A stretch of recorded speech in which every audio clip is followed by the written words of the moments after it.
శ్రీ శ్రీ చైతన్య చరితామృతం ఆదిలీলা সপ্তম পরিচ্ছেদে আমরা আলোচনা করছিলাম কাশীবাসীগণকে মহাপ্রভু কিভাবে কৃপা করেছেন। তখন বলছেন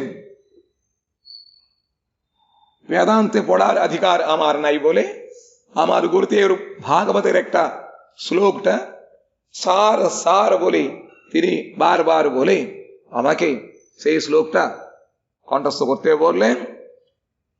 আর কি বলছেন, কৃষ্ণ নামে যে আনন্দ সিন্ধু আস্বাদন ব্রহ্মানন্দ তার আগে খাতোদক সম। কৃষ্ণ প্রেম যে আনন্দ এটা সমুদ্র যদি হয় তার সামনে সেই ব্রহ্মানন্দ সুখ হোক সেই রকম সুখ হোক সব সুখ একবারে খাতোদকের মতো। প্রভুর মিষ্ট বাক্য শুনি সন্ন্যাসীর গান চিত্ত ফিরি গেল কহে মধুর বচন। যে কিছু কহিলে তুমি সর্বসত্য হয় কৃষ্ণ প্রেমা সেই পাই যার ভাগ্যোদয়। তথাপি প্রকাশানন্দের ভক্তিতে সামান্য মায়াবাদী তোর শ্রদ্ধা। এভাবে মহাপ্রভুর সেই মৃদু মিষ্ট বাক্য শুনলে তার মনটা অল্প করে ফিরল, কিন্তু আর ভক্তিতে সামান্য জ্ঞান আর সেই মায়াবাদে দৃঢ় শ্রদ্ধা থাকার দরুন তিনি বলছেন কি তুমি যা কিছু বললে সেটা সর্বসত্য। কৃষ্ণ প্রেম যে পায় যার ভাগ্যোদয় হয়। কৃষ্ণে ভক্তি করো ইহাই সবার সন্তোষ বেদান্ত না শুনো কেনি তার কিবা দোষ। যা কৃষ্ণ ভক্তি উৎকৃষ্ট বলে সবাই আমরা মানছি, তার এটা সবার সন্তোষ হয় ভালো, কিন্তু বেদান্ত কেন তুমি শুনছো না পড়ছো না কেন? వేదాంత কি దోష করেছে? ఈ విధముగా చైతన్య మహాప్రభు ప్రకాశానంద సరస్వతికి చెప్పిన తర్వాత ఇట్టి మహాప్రభు యొక్క చక్కటి అమృతము తుల్యమైనటువంటి మిష్టి వాక్యములు మధుర వచనములను విన్న తర్వాత వాళ్ళ యొక్క మనస్సు కొద్దిగా తిరిగింది. అంటున్నారుట, అయ్యా మీరేం చెప్పారా అంతా కూడా సత్యమే, అయినప్పటికీ అతోడి కృష్ణ ప్రేమ అనేటువంటిది ఎవరికి భాగ్యోదయం అవుతుందో వాళ్ళు మాత్రమే తెలుసుకోగలుగుతారు, పొందగలుగుతారు. కృష్ణ భక్తి చేస్తున్నా బాగానే ఉంది, అందుకు సంతోషమే, కానీ ఎందుకు వేదాంతం ఎందుకు వింటం లేదు? ఏం దోషం చేసింది వేదాంతం? యతో సుని హాసి ప్రభు বলিলা বচন দুঃখ না মানিহো যদি করি নিবেদন। এ সমস্ত প্রকাশানন্দের বাক্যগুলি শোনার পরে মহাপ্রভু একটুখানি মৃদু হাস করলেন, তারপরে বলছেন যদি মনে কিছু দুঃখ না করো তাহলে আমি একটা নিবেদন করি। কি? ইহা শুনি বলে সর্ব সন্ন্যাসীর গণ তোমাকে দেখিয়ে জয়ছে সাক্ষাৎ নারায়ণ। বাদফাঁদে পড়ে গেল। তখন মহাপ্রভু সে কথা শুনে সব সন্ন্যাসীগণ মায়াবাদী তারা বলছেন, আহা তোমার কত সুন্দর ভাষা, তোমাকে দেখে সাক্ষাৎ নারায়ণ মতো লাগছে। তোমার বচন শুনি জোড়ায় শ্রবণ তোমার মাধুরী দেখি জোড়ায় নয়ন। আহা তোমার যেরকম কথা শুনলে আমার কানটা শ্রবণটা উড়ে যায়, আর তোমার যে রূপ মাধুরী শুনে আমার মনটা নয়ন নেত্রটা জোড়ায়। জোড়ায় মানে বুঝতে পারছে না, ফেরাতে পারছে না, লেগে গেছে ভালো করে। হার তোমার প্রভাবে সবার আনন্দিত মন কভু আসঙ্গত নহে তোমার বচন। আহা তোমার যে প্রভাব দেখে সমস্ত লোকের মনটা আনন্দান্বিত হয়েছে, আর তুমি কখনো অসঙ্গত বচনটা বলো না, আর তোমার যত কথা বল সব ঠিক। ఈ విధంగా మహాప్రభు యొక్క మాటలు విన్న తర్వాత ఆ సన్యాసులు అన్నారన్నమాట, అయ్యా మీరు చెప్పేది నిజమే, అంతా సత్యమే, బాగానే ఉంది. కృష్ణ ప్రేమ ఎవరికైతే భాగ్యోదయం అవుతుందో వాళ్ళు మాత్రం పొందగలుగుతారు. అంతా బాగానే ఉంది, కృష్ణ భక్తి చేస్తున్నావు, అందరికీ ఆనందమే. కానీ వేదాంతం ఏం దోషం చేసింది, తప్పు ఏమిటి చేసింది, దానికి నువ్వు వినవు అంటే మహాప్రభు మృదువు కొద్దిగా చిరునవ్వులు వింటున్నారుట. మీరు కనుక మనసులో ఎటువంటి దుఃఖాన్ని పొందకపోయినట్లయితే నేను కొంచెం నివేదన చేస్తాను. ఎందుకంటే వాళ్ళకి వేదాంతమందు దృఢమైన శ్రద్ధ ఉన్న కారణంగా ఎవరికి ఏ వస్తువు అందు శ్రద్ధ ఉంటుందో వాళ్ళ లోపాలను చూపిస్తే వాళ్ళ మనసు చివుక్కుమంటుంది, బాధ కలుగుతుంది అన్నమాట. దాంతో నేను శత్రుగా చూడవచ్చు. ఈయనేమో సర్వకోటి జీవులని కూడా తరింపజేసిన వచ్చినప్పుడు సన్యాస రూపము హైయెస్ట్ అనమాట. దీని తప్ప ఇంకా వేరే ఉపాయం లేదు మహాప్రభు సర్వజీవుల్ని ఉద్ధరించడం కోసం.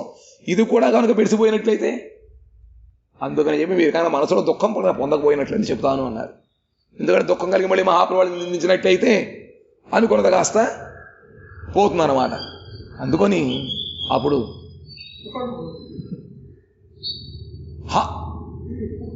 ఒక ఇగురు డుకుపోయి ఒకటి లాగా అనసేపు లాగిలికి ఇగురు జాబే బిల్కుల్ తిను, దీని బయట తిని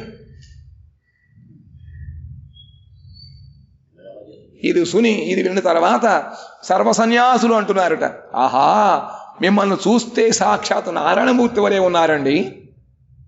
మీ యొక్క మాటలు వింటుంటే మా శ్రవణేంద్రియములకు చక్కగా ఎంతో హాయిగా ఉంటుంది. ఇంకా మీ యొక్క రూపమాధుర్యాన్ని చూస్తే మా కళ్ళు ఎంతో పండగలా ఉంది, కను నేత్రానందముగా ఉంది మీ యొక్క రూపము. మీ యొక్క ప్రభావము చేత మా అందరి యొక్క మనస్సు చక్కగా ఆనందం చెందింది. మీరు ఎప్పుడూ కూడా అసంగతమైనటువంటి అంటే ఎటువంటి అసత్యము కాదు లేదా యుక్తి కాని విషయాలు మనం మాట్లాడలేదు, అన్న కూడా యుక్తంగానే ఉన్నాయి. ప్రభు కోహి వేదాంత సూత్రో ఈశ్వరో వచాన్ వ్యాస రూపే కైలోతా శ్రీనారాయణ్ భ్రమో ప్రమాద విప్రలిప్సా కరణాపాఠౌ ఈశ్వరేరువాక్యే నాహి దోష ఏసాబ్ ఉపనిషత్తు సహిత సూత్ర కోహే జయి తత్వ ముఖ్య వృత్తే సేయి అర్థ పరమ మహత్వ గౌణ వృత్తే జేవా భాష్య కొరిలో ఆచార్య తాహార శ్రవణే నాసు జాయ్ సర్వకార్య. ఏమిటంటే మహాపురు అంటున్నారు అన్నమాట, వేదాంత సూత్రం అనేటువంటి భగవంతుడి యొక్క వాక్యములు. ఆ వాక్యం కాదు, ఇవి వాక్కులు, వచనం అన్నమాట. అంటే సాక్షాత్తుగా శ్రీమన్నారాయణుడే వేదవ్యాసుడు రూపముగా అవతరించి ఆయన వీటిని రచించాడు కాబట్టి ఆ నారాయణమూర్తి యొక్క మాటలు ఎటువంటి దోషము ఉండదు. ఎందుకంటే సర్వజ్ఞుడు, సర్వము తెలిసినవాడు కాబట్టి ఆయన యొక్క మాట ఎటువంటి దోషము ఉండదు. కానీ ఈ ప్రాపంచిక మానవుల యొక్క ఇంద్రియములు భ్రమ, ప్రమాద, విప్రలిప్స, కరుణాపాఠమైనటువంటి 4 దోషములతోటి దూషితమై ఉన్నాయి మనందరి మాటలు కాడ. కానీ వ్యాసుడు సాక్షాత్ నారాయణుడు కాబట్టి ఆయన యొక్క మాటలు ఎటువంటి ఈ దోషములు ఉండవు. ఉపనిషత్తులతో పాటు వేదాంత సూత్రం అంతా కూడా మనం చక్కగా ఆలోచించాలి. ముఖ్య వృత్తి ద్వారా ఏది అర్థము స్ఫురిస్తూ ఉంటుందో దానిని మాత్రమే తీసుకోవాలి తప్ప ఇందులో గౌణ వృత్తి అనేటువంటి ఒకటి ఉంది, దానిని మనం తీసుకోకూడదు. ముఖ్య వృత్తి అంటే అది డిక్షనరీ మీనింగ్ అన్నమాట. సామాన్యముగా ఏ శబ్దములకు ఏ అర్థం ఉందో దాన్ని ఉన్నట్టు తీసుకోవడాన్ని ముఖ్య వృత్తి అంటారు. ఎక్కడైతే ఈ ముఖ్య వృత్తి ద్వారా మనం అర్థముని సంపాదించలేకపోతున్నామో ఆయా చోట్ల దాన్ని ఇంకోటి ఏమిటి ముఖ్య వృత్తి గౌణ వృత్తిని అనుసరించి దానిని మనం అర్థం చేసుకోవాలి. కాబట్టి ఈ ముఖ్య వృత్తి ద్వారా వచ్చేటువంటిదే పరమ మహత్వమైనటువంటిది. గౌణ వృత్తి ద్వారా ఈ ఆచరణ శంకరాచార్యుల వారు భాషను రచించారు. దాన్ని వినడం వల్ల మనకి సర్వనాశనం అవుతుంది. తాహారు నాకే దోష్ ఈశ్వరేరు ఆజ్ఞాపాయ గౌణార్థ కొరులో ముఖ్య అర్థ ఆచ్ఛాద్య. ఏమిటంటున్నారు మీరు? శంకరాచార్యుడు ఏమైనా సామాన్య వ్యక్తి? ఆయన నిజంగా మా దక్షిణ భారతదేశంలో జన్మించాడు. ఆయన అవతరుడు శివుడి యొక్క అవతారము. పైగా ఆయన సర్వశాస్త్ర పండితుడు. ఎన్నో రకాల యోగములు ఆయనకి తెలుసు. తెలుసా? పరకాయ ప్రవేశం చేసి ఆయన ఇంకొక శాస్త్రం తెలుసుకుని వచ్చి వాదించాడు. ఎవరితోటి? భారతీదేవితో. కాబట్టి ఇంత మహనీయుడు చిన్న వయసులో 33 సంవత్సరాల జీవితాన్ని తర్వాత ముగించేసుకున్నాడు. 11 ఏళ్ళ సన్యాసం తీసుకున్నాడు ఆయన. ఇంత గొప్ప మహనీయుడికి తప్పుపడుతున్నారు అంటే తప్పేం లేదని ఆయన చేసిన సర్వే చేశాడు. ఇంకా భగవంతుడి యొక్క ఆజ్ఞ ప్రకారము ఆయన దీన్ని ఏది మాయావాదాన్ని సృష్టించాడు. ఎవరికైనా బోల్చేన్ సాక్షాత్ এই ব্রহ্মসূত্রগুলি ভগবানের বাক্য, উপনিষদ ভগবানের বাক্য। ব্যাসদেব সাক্ষাৎ ভগবানের সিক্তাবেশ অবতার। তিনি যখন সমস্ত কিছু লিখলেন তখন তার বাক্যের মধ্যে কোনো দোষ থাকে না। জাগতিক মানুষের ইন্দ্রিয়গুলি এ ভ্রম প্রমাদ বিপ্রলিপ্স কারণাপাঠ এই 4টি দোষের দ্বারা দোষ ভূয়িষ্ঠ। সেই জন্য আমাদের কথাবার্তার দ্বারা ভগবত তত্ত্বজ্ঞান জানা যাবে না, শাস্ত্র অর্থটাও বোঝা যাবে না। কিন্তু ব্যাসদেব সাক্ষাৎ ভগবান বলে তিনি যেটা প্রতিপাদন করেছেন সেইটা আমাদের শিরোধার্য। আবার সেই বেদান্ত সূত্র বেদান্ত অর্থ বুঝতে গেলে 2 রকম বৃত্তি আছে। বৃত্তি একটা মুখ্য বৃত্তি আর একটা গৌণ বৃত্তি। মুখ্য বৃত্তি মানে সোজাসুজি যে শব্দের যে অর্থ আছে অভিধানে সেই রকম অর্থ নিয়ে আমরা শাস্ত্রটা জানার নাম হলো মুখ্য বৃত্তি। আর একটা হলো গৌণ বৃত্তি। এই গৌণ বৃত্তি দ্বারা যে জায়গায় মুখ্য বৃত্তি দ্বারা অর্থটা আমরা সম্পাদন করতে পারবো না সেই জায়গায় সেই গৌণ বৃত্তিটা অবলম্বন করিয়া শাস্ত্রটা গ্রহণ করতে হবে। এখন গঙ্গায়াম ঘোষপল্লী বলেছে, গঙ্গার মধ্যে গোসপাড়া আছে। সোজাসুজি অর্থ হলো গঙ্গার মধ্যে গোসপাড়া, গঙ্গার মধ্যে গোসপাড়া কখন থাকতে পারে? বেশি চলে যাবে না। আর অর্থ হলো গঙ্গার পাশে নিকটে আছে। এটা হলো গৌণ বৃত্তি। এটা অবলম্বন করতে হবে। ওটা না করে গঙ্গার মধ্যে গোস বলে আছে যাও ডুব দিয়ে গিয়ে আসো দেখবে, হবে? হবে না। সেই রকম কোনো কোনো জায়গায় এই মুখ্য বৃত্তি যখন কাজ হবে তখন গৌণ বৃত্তি দিয়ে কাজ করতে হবে। কিন্তু শঙ্করাচার্য সবকিছু গৌণ বৃত্তি লিখেছে। সবকিছু অপ্রাকৃত জ্ঞান বললো। অপ্রাকৃত মানে প্রাকৃতের না, মানে শুষ্ক জ্ঞান বলে দিল। ভগবান নির্গুণ, ভগবানের নির্গুণ মানে এই প্রপঞ্চের অতীত গুণগুলি আছে, সেটা ভগবানের কোন রূপ নেই।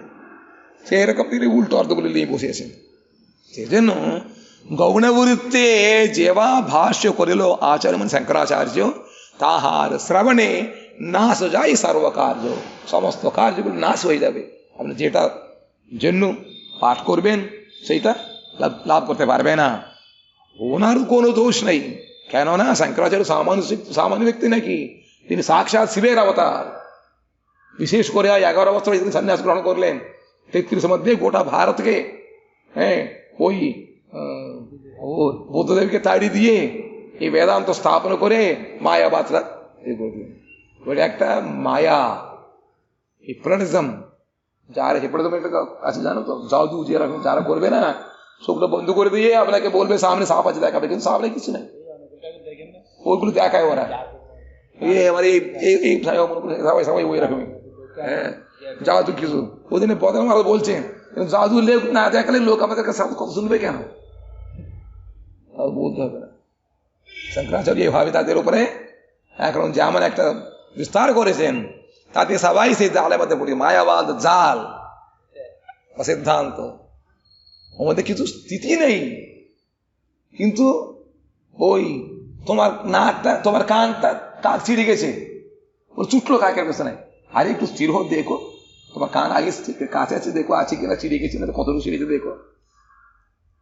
নাজুক পালালে হয়, সেই রকম তারাও ওই রকম ভ্রান্ত মধ্যে যাচ্ছে। সেই জন্য এই গৌণার্থ করিল বলে মুখ্যার্থ আছে তাহার নাহিক দোষ ঈশ্বরের আজ্ঞায়। ভগবান তিনি আজ্ঞা করলেন সেই মুখ্য অর্থটা, মুখ্য বৃত্তিটা গোপন করিয়া গৌণ বৃত্তিটা প্রকাশ করতে বললেন।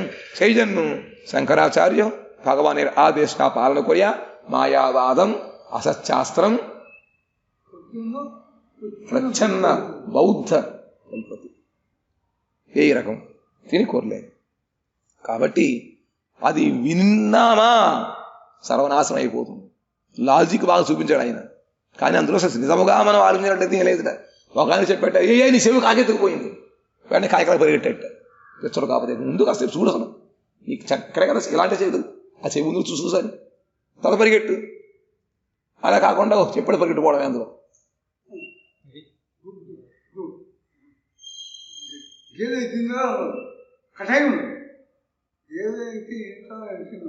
ఇక దున్నపోతు తినేదన్నాడు. అంత కట్టే అన్నట్టు దున్నపోతు ఎప్పుడు ఆలోచించుందా? అది ఆలోచించుకో.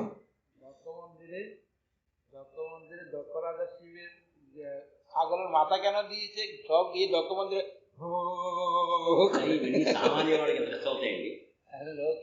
ওই জন্য বলেছে এখানে কি বললো, একটা কথা বললো, কৃষ্ণ প্রেমা সেই পাই যারা ভাగ్యవాన్.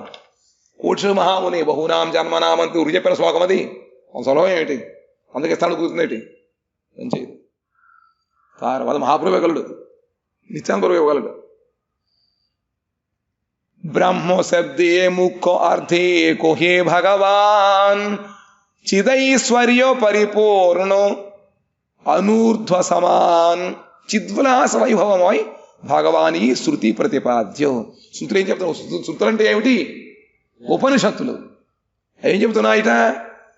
చిద్విలాసముతో కూడినటువంటి వైభవము కలిగిన ఆ భగవానుడే శృతి ప్రతిపాదించినటువంటి అర్థం అన్నమాట. బ్రహ్మము అంటే వాడితో నిరాకారం అంటారు, బ్రహ్మం అంటే అది కాదు. బ్రహ్మ శబ్దం యొక్క ముఖ్య అర్థం ఏంటంటే భగవంతుడు, షడైశ్వర్య పరిపూర్ణ భగవంతుడునే భగవానుడు బ్రహ్మము అంటాం అన్నమాట. బ్రహ్మము అంటే తనతో సమానమైనది కానీ తనకన్నా గొప్పది కానీ లేదు. శబ్దం అనమాట. బ్రహ్మము అంటే ఒక అర్థం ఉంటుంది ఇక్కడ, అది బ్రహ్మణత్వం ఏదో ఉంటుంది శ్లోకం ఒకటి, అదనమాట. ఆ విధముగా ఎవరు ఆశ్రయిస్తారో వాళ్ళని గొప్పవాళ్ళుగా చేస్తూ ఉంటుంది. అంతేకాకుండా తనతో సమానమైనది కానీ తనకన్నా గొప్పది కానీ లేదు కాబట్టి దానిని బ్రహ్మము అంటారు. కాబట్టి బ్రహ్మము యొక్క ముఖ్య అర్థం భగవంతుడు. తాహారు విభూతి దేహో సవోచిదాకార్ చిద్విభూతి ఆచ్ఛాదియా కొహే నిరాకార్. అటువంటి బ్రహ్మము విభూతి, దాని యొక్క విభూతి కానీ దేహము కానీ అన్ని కూడా చిన్మయమైనటువంటి సచ్చిదానందమే విగ్రహుడు. అటువంటి చిద్విభూతిని ఆచ్ఛాదన చేసేసి ఆ బ్రహ్మము నిరాకారము అంటూ ఉంటారు. ఇది పచ్చి మోసం అన్నమాట. ব্রহ্ম শব্দের মুখ্য অর্থ হলো ভগবান। শ্রুতিগুলি সব কিছু সেই ব্রহ্ম বস্তু ভগবানকেই প্রতিপাদন করছে, কিন্তু ব্রহ্ম বলতে একটা জ্যোতিপুঞ্জ নিরাকার বলে ব্যাখ্যা করেন, কিন্তু ব্রহ্ম বলতে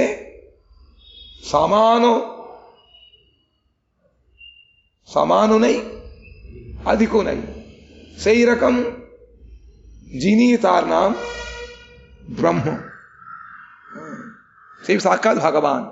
সেই ভগবানটা চিন্ময়, ভগবান সচ্চিদানন্দময় বিগ্রহ, তার বিভূতিটাও চিন্ময়, তার শরীরটাও চিন্ময়। সেইগুলো আচ্ছাদন করিয়া সেই ব্রহ্মকে নিরাকার বলছে, নিরাকার পরব্রহ্ম। চিদানন্দ দেহ তার স্থান পরিবার, তারে কোহে প্রাকৃত সত্ত্বের বিকার। ভগবানের শরীরটাও চিদানন্দ, তার স্থানটাও চিন্ময় এবং তার পরিবারটাও চিন্ময়। নিতাই চরণ সত্য তাহার সেবক নিত্য। সেরকম ভগবান নিত্য, ভগবানের ধাম নিত্য, ভগবানের পরিবার নিত্য। সেই রকম নিত্য বস্তুকে প্রাকৃত জীবের মতো সেই ভগবান সত্য গুণটা বিকার হলে তিনি এইরকম সমস্ত কিছু বিভূতি হয়েছে, প্রচুর সৃষ্টি হয়েছে। তিনি একা ছিলেন, সেই ব্রহ্মের কি অবিদ্যাটা গ্রাস করার জন্য তিনি আবার জীব হয়ে গেলেন। সেই জীবটা যখন ব্রহ্ম বলে নিজে তার জ্ঞান উদয় হয়, তখন তিনি ব্রহ্ম হয়ে যাবে। বাস হয়ে গেল। এত সুন্দর কথা, সহজ, বুঝতে সহজ, সরলভাবে সেরকম ফাঁদে ফেলে দিল। আহা ও হই আমি ব্রহ্ম, আমি ব্রহ্ম। ভুলে গেছি এখন ব্রহ্ম ব্রহ্ম বলতে বলতে ব্রহ্ম হয়ে যাব। বাস এরকম তার সিদ্ধান্ত। तार दोष नहीं तेहु आज्ञाकारी दास। आर जेई सुने तार হয় সর্বনাশ। তার কোনো দোষ নেই, তিনি আজ্ঞাকারী, ভগবানের আজ্ঞাটা তিনি পালন করেছেন। কিন্তু সেই বেদান্তটা শুনলে সব সর্বনাশ হয়ে যাবে। প্রাকৃত করিয়া মানে বিষ্ণু কলেবর, বিষ্ণু নিন্দা আর নাহি ইহার উপর। মায়াধীশ বিষ্ণুকে মায়িক জ্ঞানেই পাষণ্ডতা। ভগবান তিনি মায়াধীশ, সেই মায়াধীশ পুরুষ, তিনি মায়াবশ হইয়া যোগ মায়া সমাবৃতা বলেছে বলে তিনি মায়ার বশ হয়ে এই ব্রহ্মাণ্ডে তিনি রূপ ধারণ করে লীলা করছেন। বাস যখন হয়ে যাবে তখন তিনি রূপ ছেড়ে দিয়ে পালিয়ে যাবেন, অনন্ত ব্রহ্মের মধ্যে বিলীন হয়ে যাবে। এইরকম কথা যদি শুনে এর থেকে আর কোনো পাপ নেই। কেননা প্রাকৃত করিয়া মানে বিষ্ণু কলেবর, ভগবানের শ্রী বিগ্রহ তার শরীরকে প্রাকৃত বলিয়া তারা সবসময় চিন্তা করে। বিষ্ণু নিন্দা আর নাহি ইহার উপর, এই উপরে আর বিষ্ণুকে নিন্দা করার আর উপরে কোনো কথা নাই। এটাই সব পাষণ্ডতা বলে, এটা পাষণ্ডতা। ঈশ্বরের তত্ত্ব যেন জ্বলিত জ্বলন, জীবের স্বরূপে জয়ছে, স্বরূপ জয়ছে স্ফুলিঙ্গের কোন। আর বলছেন ভগবানের তত্ত্ব হলো জ্বলন্ত আগুন, আর জীব হলেন সেই আগুন থেকে যে স্ফুলিঙ্গ উঠে, সেই রকম স্ফুলিঙ্গগুলি জীব। সেই রকম জীবের সঙ্গে ভগবান সে এক করে দিলে হয়? হবে না। ভগবান হলেন বৃহৎ বস্তু, জীব হলেন অণুবস্তু। জীব তত্ত্ব শক্তি, কৃষ্ণ তত্ত্ব শক্তিমান, গীতা বিষ্ণু পুরাণ আদি তাহাতে প্রমাণ। আর বলছেন জীব হলেন ভগবানের শক্তি, ভগবান হলেন শক্তিমান। জীবের ঈশ্বরের এইটা পার্থক্য আছে। এটা কথায় আছে মশাই, মনে করে কথা না, ভগবদ্গীতাতে আছে, বিষ্ণু পুরাণ আদি পুরাণ মধ্যে রয়েছে। কথা বলুক না, আমি নে జీవే బ్రహ్మ బోలే హాయ్. ఇంకేం మహాప్రభు ఇంకేమంటున్నారట? ఈ మహాప్రభువు ఈ విధముగా వ్యాసుడు వారు భగవంతుడికి అవతారం కాబట్టి ఆయన యొక్క వాక్యం ఎటువంటి దోషము లేదు. ఎందుకంటే వీళ్ళందరూ వేదాంతం బాగా చదివిన తర్వాత వేదాంత ప్రకారం ఎప్పుడైతే వాదనకు తర్కం వెళతామో అప్పుడు కొన్ని వాక్యములు వాళ్ళ యొక్క వాక్యానికి విరుద్ధంగా కనబడినప్పుడు అప్పుడు అంటారు వ్యాసుడు భ్రాంతి వదల్లో ఉన్నాడు కాబట్టి ఆయన తప్పు చేసే పండు ఉంటారు వాళ్ళు. దాన్ని ఖండించడం కోసం ముందుగానే ఈ వేదాంత సూత్రాలు చర్చించడం అంటే ఆయన సామాన్య మానవుడు కాదు, భగవంతుడే వ్యాసుడు దేవుడుగా వచ్చి ఆయన చేశారు కాబట్టి ఆయన యొక్క మాటలు ఎటువంటి దోషము ఉండదు. భ్రమ ప్రమాద విప్రలస కళ్ళ దోషాలు కూడా ఉండవు. కాబట్టి ఆయన చెప్పింది సత్యము. బ్రహ్మము అంటే సాక్షాత్ భగవంతుడే. బ్రహ్మసద్ధ కొహే పూర్ణ భగవాన్. బ్రహ్మము యొక్క ముఖ్యార్థం ఏంటంటే పూర్ణ భగవంతుడు. ఆయన చిదైశ్వర్యంతో పరిపూర్ణుడై ఉంటాడు. అనువర్త సమాన్, ఆయన కన్నా గొప్పవాడు కానీ ఆయనతో సమానమైన వ్యక్తి కానీ ఇంకెవరు లేరు. ఆయన చిద్విభూతి నిరంతరం ఉంటూ ఉంటుంది. కానీ అదన్నే వాళ్ళు మాయావాదులు కప్పేసి భగవన్ నిరాకారుడు నిర్గుణం చెబుతూ ఉంటారు. ఆయన చిదానందమయ దేహము, ఆయన యొక్క స్థానము కూడా చిన్మయము, ఆయన పరివారం అంతా కూడా చిన్మయము. అటువంటి ఆయన భగవంతుడిని ఈ సామాన్యుడు సత్వగుణ వికారం వలన ఇది వచ్చాడు అనుకుంటూ ఉంటారు. కానీ భగవంతుడు ఎప్పుడు ఆయన నిర్గుణుడు అంటే శుద్ధ సత్వయం పురుషుడు. ఈ ప్రాపంచ గుణములు ఆయనలో లేవు కాబట్టి ఎటో వికారము కూడా ఆయన కలగదు. ఇది ఈ శంకరాచార్యుల వారి యొక్క ఈ భాషణం కూడా తప్పు కాదు, అది భగవంతుడే ఆజ్ఞాపించాడు.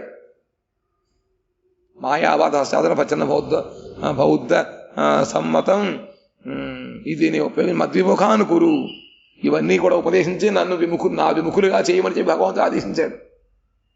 ఎందుకంటే పరిపూర్ణ శ్రద్ధ లేని వాడు కనుక వస్తు ఇచ్చినట్లయితే దాని యొక్క గొప్పతనం తెలియదు. కాబట్టి ఎంతవరకు జీవుడి హృదయంలో భగవంతుడి యొక్క ఆ దాస్యాన్ని ప్రేమని పొందడం ఆరాటం ఎక్కువగా ఉండదు, అంతవరకు ఆకలిగా ఉంటేనే తినే పదార్థం రుచిస్తుంది, త్వరగా అరుగుతుంది, దాని గుణం కనపడుతుంది. ఆకలికి లేకుండా తింటే అజీర్తి రోగానికి దారితీస్తుంది. ఆ విధంగా ఎవరికైతే లోపల ఈ భగవంతుడు యందు అనురాగము కలిగి తెలుసుకోవాలని చెప్పి కోరిక ఉంటుందో వాళ్ళకి మాత్రం ఇచ్చినట్లయితే ఇది సక్రమంగా వాళ్ళు సద్వినియోగం చేసుకోగలుగుతారు. లేకపోయినట్లయితే భస్మాసుడికి వర్ణిస్తే ఏ విధంగా ఉంటుందో, హిరణ్యకశిపుడు ఎంతగా అసుడికి వర్ణిస్తే ఏ విధంగా ఉంటుందో ఆ విధంగా లోకానికి కంటకంగా ఉంది. కాబట్టి ఎవరికి భగవంతు త్వరగా ఇవ్వడు ఆ ప్రేమని. అందుకని చెప్పి అటువంటి శ్రద్ధ లేని వాళ్ళని భగవద్ విముఖులుగా చేయడం కోసమని ఈ అంతా కూడా జరిగిందన్నమాట. కానీ ఎవరు శ్రద్ధ ఉంటుందో వాళ్ళకి అవన్నీ తెలుస్తూ ఉంటాయి.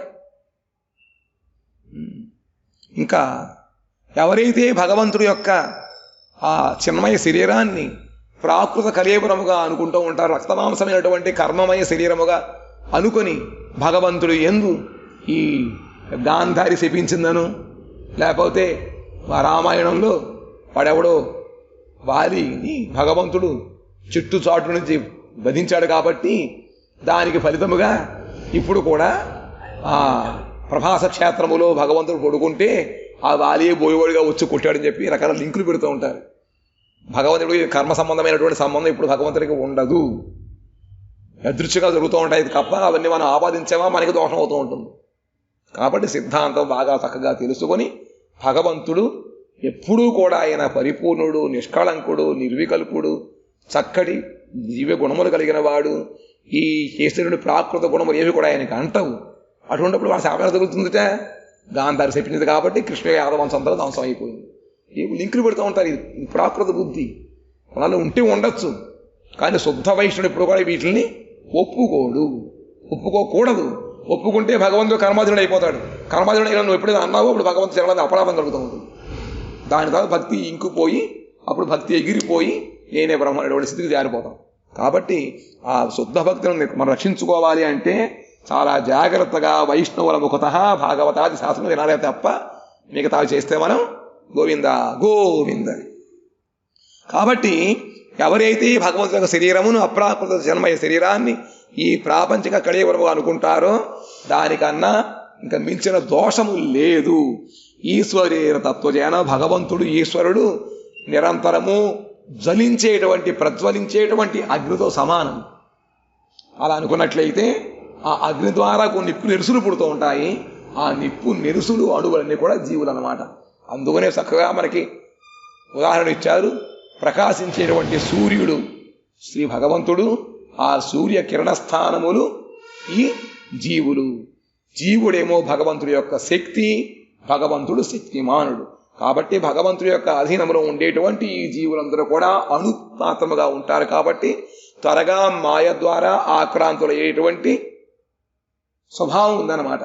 ఈ విధంగా అయితే ఒక ఇనుము ముక్కని కనుక మనం నిప్పులో పెట్టినట్లయితే ఆ నిప్పు యొక్క సంపర్కం వలన ఇనుము కూడా నిప్పు లాంటి గుణములు పొందుతూ నిప్పు అయిపోదు. ఎప్పుడైతే నిప్పు యొక్క సంసర్గం పోతుందో వెంటనే ఇనుము మళ్ళీ ఇనుము చల్లగా అయ్యి బొగ్గైపోయి కొంతకాలం తుప్పోటి పాడైపోతుంది. ఆ విధముగానే మనమందరము భగవంతుడి యొక్క విభిన్నాంశములు అయినప్పటికీ కూడా భగవత్ సంబంధం ఉన్నంత వరకు మనలో మంచి గుణములు ఉంటాయి. ఎప్పుడైతే భగవంతుని మర్చిపోయి భగవంతుడి కన్నా మనం ఎటువంటి సంబంధము లేకుండా విచ్ఛిన్నం అయిపోయినట్లయితే ఈ విధంగా మాయలో పడిపోయి మాయ గుణములు ఆపాదించుకొని మనము కూడా ఏదో దుఃఖాలు అనిపిస్తున్నాడు భ్రాంతిలో పడిపోయి ఈ విధంగా మనం కొట్టుకుంటూ ఉంటాం. అందుకనే భగవత్ సంబంధం కలిగినట్లయితే క్రమక్రమంగా కొన్ని వస్తువులు ఆ అగ్నిలో పెట్టిన వెంటనే అగ్నిస్థితి వాటికి వస్తూ ఉంటుంది. వెండి పెట్టిన వెంటనే వేడెక్కిపోతుంది, కానీ ఇనుము త్వరగా వేడెక్కదు. మనం అందరం అటువంటి వాళ్ళం కాబట్టి ఆ సంసర్గం మనం ఎంతో పెట్టుకొని బాగా విష్ణు సాంగత్యంలో వాడు కనుక ఇనుము రాజేస్తూ ఉంటారే, అగ్ని రాజేసి మళ్ళీ ఉప్పుంటూనే మండి త్వరగా వస్తుంది. ఆ విధంగా నిద్రాణమైన భగవత్ సాంగత్యాన్ని సాధు సంఘ వైష్ణవుల మాధ్యమంలో దాన్ని చక్కగా వాళ్ళు మళ్ళీ విసిగి పూస్తూ ఉంటారన్నమాట. అటువంటి ప్రోత్సాహము ఉత్సాహం వీటి ద్వారా భగవత్ సంపర్కం వలన మనము కూడా భగవత్ సాంగత్యంలో ఉన్నట్లయితే అప్పుడు మనం మాయని వదిలిపెట్టి ఆ భగవంతుడి దగ్గర సేవ చేయగలుగుతాం తప్ప ఇంతకు మించిన ఉపాయం లేదు. కానీ ఇవన్నీ కూడా మాయవదులు ఒప్పుకోరు వాళ్ళు. అందుకనే విన్నామా సర్వనాశం చెప్తున్నారు. ద్వేషం ఉండి కాదు. ఈశ్వర తత్వజయనో ప్రజ్వలితో జ్వలం జీవేరు స్వరూపజోయిచే స్ఫులింగేరు కను. కాబట్టి ఆ స్ఫులింగములు కనుక వెంటనే మాడిపికేటప్పుడు పోతూ ఉంటాయి. కానీ ఇది అలా మాడదన్నమాట, ఇది ఆరిపోదు. నిప్పులో వచ్చిన కణములు కాస్త లేచి మళ్ళీ అవి ఆరిపోయి కిందపడిపోతూ ఉంటాయి. కానీ ఈ జీవులు మాత్రం ఆ విధముగా భగవంతులో కలిసిపోరు. ఇక్కడ ప్రమాణం కొంచెం మనకు సర్వ సాదృశ్యాలు మనకు ఉండవు. కొంతవరకే ప్రమాణంలో మనకి ఐడియా, జ్ఞానం ఇస్తాడు, పరిపూర్ణమైన జ్ఞానం వాటి ద్వారా మనం పొందలేవు. కాబట్టి అందుకనే ప్రాకృత వస్తువుల ద్వారా ఈ సిద్ధాంతాన్ని మనం ప్రమాణపూర్వకంగా రుజువు చేయలేని చెప్పి వాళ్ళు మహనీయులు అంటూ ఉంటారు. ఎవరి యందు భగవంతుని అనుగ్రహం ఉంటుందో వాళ్ళు మాత్రమే సిద్ధాంతం తెలుసుకోగలుగుతారు. ఈశ్వరేరి కృపాలే హోయితో జాహారి సేయితో ఈశ్వర తత్వం జానివారే పారి కే కాక బోల్లో ఓయ్ ఓయ్ ఓయ్ కే బోల్లో గోపీనాథాచార్య ఈ విషయాన్ని పూరి క్షేత్రములో సార్వభౌమ భట్టాచార్యుల వారికి గోవింద్ అయిన గోపీనాథాచార్యులు చెప్పారన్నమాట. అప్పుడు ఎంత చదువుకున్నా భగవంతుడి యొక్క అనుగ్రహం లేకపోయినట్లయితే మన హృదయంగా కావన్నమాట. అందుకనే విద్యావధూ జీవనం అన్నారు. ఈ విన్నప్పుడు విన్న విషయాలు మన హృదయంలో అవి అత్తుకోవాలి అనుకున్నట్లయితే, విశ్వాసం కలగాలి అంటే ఆ నామ సంకీర్తనం ద్వారా మనకి ఇవన్నీ కలుగుతాయి తప్ప ఇక వేరే ఉపాయము లేదు. దీని తర్వాత ఏం చెప్పారో మహాప్రభు యొక్క అనుగ్రహం ఉంటే తర్వాత మనం వినగలుగుతాం. వాంఛా కల్పతరుభ్యశ్చ కృపా సింధుభ్య ఏవ చ పతితానాం పావనేభ్యో వైష్ణవేభ్యో నమో నమః. சொல்லுங்களா? சரி.